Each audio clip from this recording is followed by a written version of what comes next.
My name is R. Crosby Lyles, and this is News from the Can. Today, July 2nd, 2018, is World UFO Day. So in honor of this auspicious occasion, I have decided to tell my own personal UFO story. In mid-October of 1994, I went to an 8 o'clock Saturday night 12-step meeting on the second floor of the old Art Deco supermarket on Washington Avenue on Miami's South Beach. Camaraderie was high in the old fellowship in those days, so several of us decided to go down to the beach and hang out on the cabana cushions by the ocean. Having clean and sober friends to hang out with on the weekend is often helpful to people who are new to recovery that might be struggling. As such, we were indeed all clean and sober. This night was moonless, with a blustery offshore wind gusting to 30 knots or so. The lights from the city lit up the clouds from the ground as they moved briskly out to sea. On several occasions, helium party balloons would escape into the air and twist their way skyward with repeated corkscrew motions into the boiling clouds above. I remarked to others several times how wicked the upper-level wind conditions were in the sky that night. The flight path to the busy Miami International Airport went almost directly overhead, perpendicular to the beach, and every inbound aircraft seemed to be struggling against the wind. The black surf was small and choppy as it rolled up sporadically on the dark sand, lit only by the faint glow of neon signs, street lights, and the running lights of ships coming into the port. 4 of us sat at one end of a pile of cabana cushions while me and a girl named Mariah reclined to observe the sky. It was peaceful and safe as the group chattered and laughed at something going on up the beach that Mariah and I were as yet unaware of.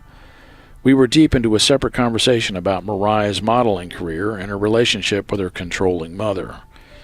I felt an oddly relaxing sensation beyond what I might normally feel from reclining in the balmy South Florida salt air in October.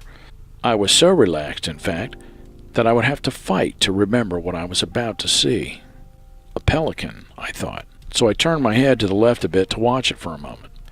When I see something out of the corner of my eye, I usually like to check my assumptions. No, it must be a flock of pelicans, I mumbled to myself. What? Mariah asked. Before I could explain the nature of my puzzlement, what appeared to be birds morphed into the tortured reflection of city lights on black metallic skin.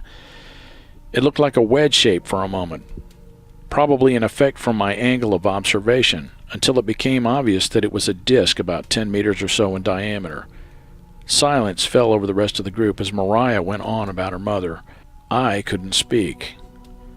The disc-shaped object passed silently 20 meters directly over our heads as the reflected city lights moved around its perimeter. With a 30-plus knot blustery crosswind, this thing was solid as a rock, with no engine noise and no running lights.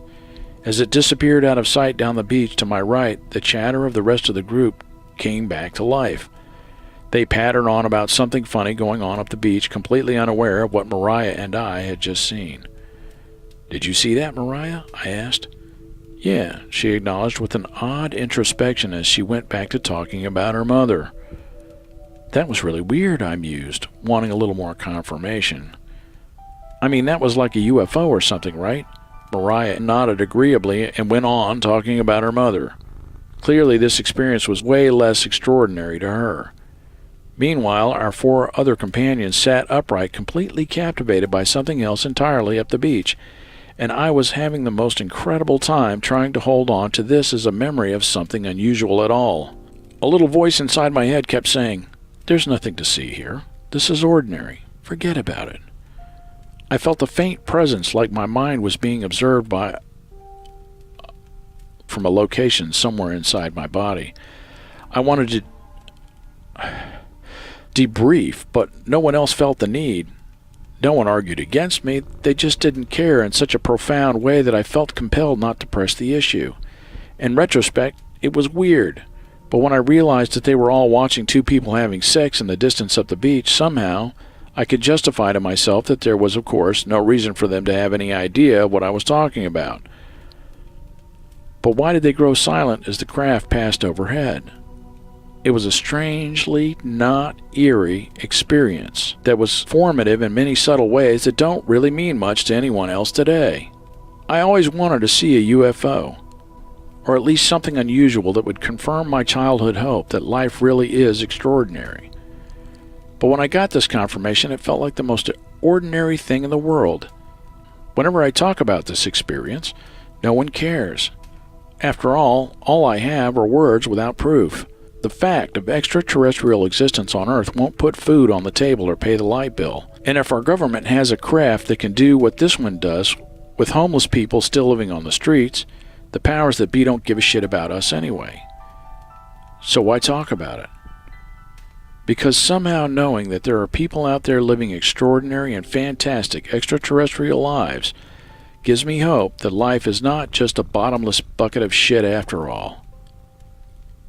For that reason, I will never forget. Well, that's about it for now. My name is R. Crosby Lyles, and this has been News from the Can. If you like this content, please give us a thumbs up, subscribe, and share us on social media. Thanks for watching.